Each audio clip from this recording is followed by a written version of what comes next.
when you firstly receive the machine, after open this system and connect with the machine mainboard, firstly you need to match the IP. Click this. Let's repeat. Click here and choose the second one.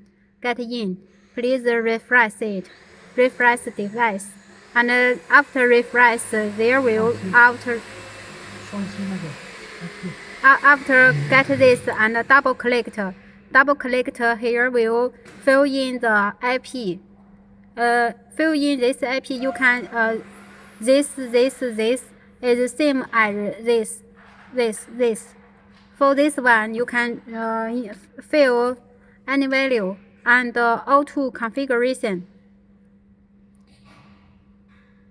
After auto configuration, it will show you successfully set the IP and exist.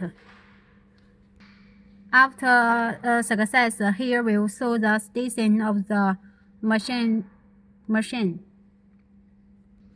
When you show this kind of station, it means it is successfully.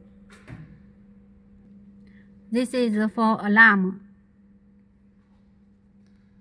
You can get the attention by system here.